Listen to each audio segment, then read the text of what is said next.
Now on to President Trump's legal problems. Just 4 days away from the deadline for 45 to come up with about $500 million bond in his New York civil fraud case. But he is not going down without a fight, and his supporters are in his corner. The Trump Save America Joint Committee on Fundraising, or Fundraising Committee, is asking 1 million patriots to donate money to rescue Trump Tower. And then there's this on Truth Social, which could soon merge with a public traded entity. A shareholder vote is going to be tomorrow. If that deal goes through, Trump could be looking at a windfall of about $3.5 billion. Joining us now to discuss, Fox News contributor and syndicated columnist Liz Peek. This is The Talk. I've asked this question to multiple people today. How do you think all of this is going to go down? Well, first of all, let's start with the fact that this is an outrageous settlement. It's an outrageous ask of President Trump. And today it came out that Letitia James is starting to move on possibly seizing property owned by Trump in Westchester County. I would put to you that the reason she's going to Westchester County is because she tries to take over Trump Tower, seize assets of the president in Manhattan. She's going to run into a big problem. This is an iconic property, Trump Tower.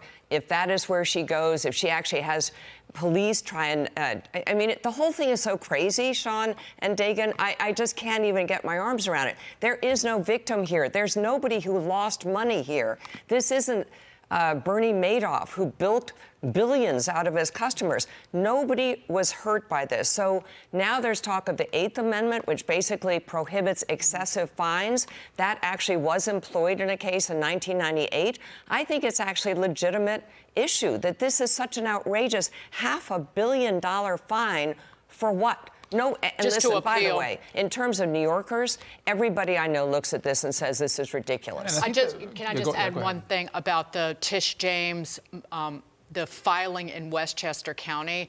This is formally registering the judgment in the county, but this is purely procedural. So yes. It's not targeting just those assets. I just wanted I think it's a really make good that point. Clear. Liz, I think this will not play well politically.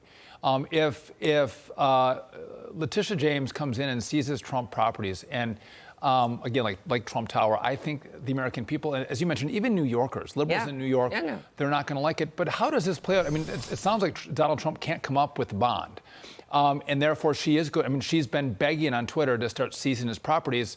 How does this play out on Monday? Well, first of all, there is an appeals court, a panel, which is going to rule on whether or not this actually has to be. I mean, I think one of the most egregious things here, he has to put up that money, again, almost $500 million before he can even lodge an appeal. That doesn't even make any sense to most people. So that is one thing that I think they're going to wait and see what that court decides, that panel of judges decides. And as a New York State panel, I don't know the composition of it. I've not been able to find out, you know, how left it is, how right, whatever. I mean, that's going to make some difference, obviously. He could declare bankruptcy. I think President Trump doesn't want to do that. It would forestall paying off all this money. It would sort of put everything in stasis until they have some sort of resolution of it. But I think, and by the way, people are saying, well, he doesn't want to do that because politically it would look bad. I disagree with that. I think at this point, most people feel like he has been so beaten up by this thing that you were talking earlier about trying to keep him off the ballot. This is the same thing, because all this money that's going to legal fees and fines and so forth, that's not going to his campaign. And now we're talking, I think, the last 2 years, $75 million. That's a lot of money that he's having to spend. Letitia James may be just like the dog who finally caught the car. Maybe. Be careful what you wish for. This could get really gnarly. I want you to get to this, but I want to highlight just a couple of quick things. Donald Trump and his team will never file for bankruptcy with this related to this judgment, because you're handing control over to the bankruptcy court. That is but now you've got a supervisor. So what, almost as bad. So what's going to happen is So I was talking to Andy McCarthy. He thinks that it's a likelihood with the appellate division that they could take a smaller bond. It's such an unusual case, no victims, that they would take a smaller bond, maybe $100 million, plus restrictions on Trump's ability to transfer any of his New York properties. But that could be a likelihood. And then, or just see what Tish James can do to try and unravel the structures of these Trump properties. Well, good luck. As we've been talking about this bond, it does play into politics. Let's move to politics. Looking ahead, the general election, the race to raise campaign cash is on.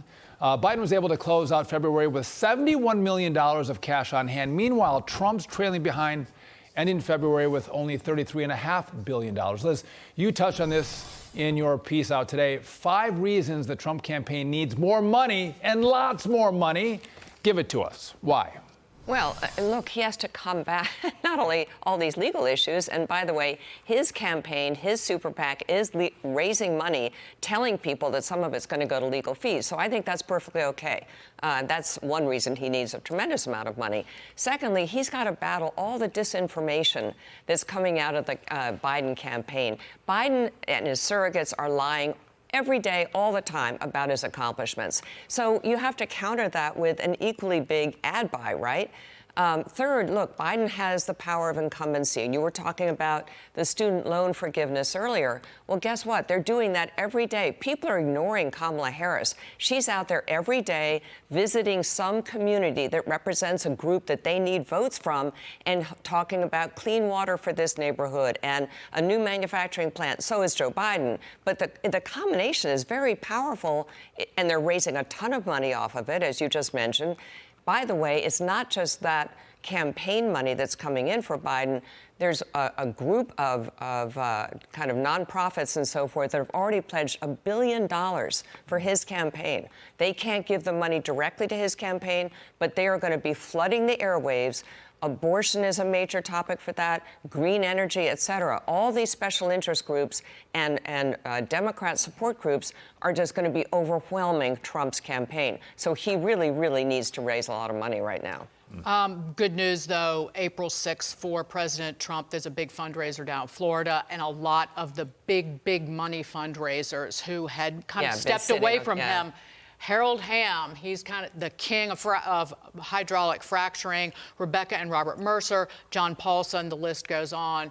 But the big money is stepping up. It's coming back. They're going to need it. Moving on to, if his lies were worth a nickel, Joe Biden would be filthy rich, but apparently he only speaks the truth.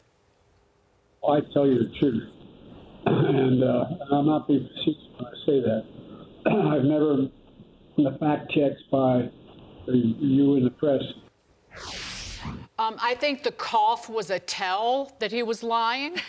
He even lied to Gold Star families about how Beau Biden died. He didn't die in Iraq. He died from brain cancer. He's fact-checked all the time now, and on Twitter, X, he gets community notes very frequently explaining that this really isn't true. He hasn't created 800,000 manufacturing jobs. He hasn't done this and that. But look, the bottom line is that the New York Times fact-checked him a couple of weeks ago, and they got slammed for doing so by the liberal media. So it's not easy to do it if you're on the other side of the aisle, but guess what? The lies are so egregious and so repetitive that even liberal organizations like the New York Times are feeling the need to step up. Thank heavens. Thank heavens. Liz Peek, always good to see you. Thanks for being with us. Thanks for having me on. Great to see you.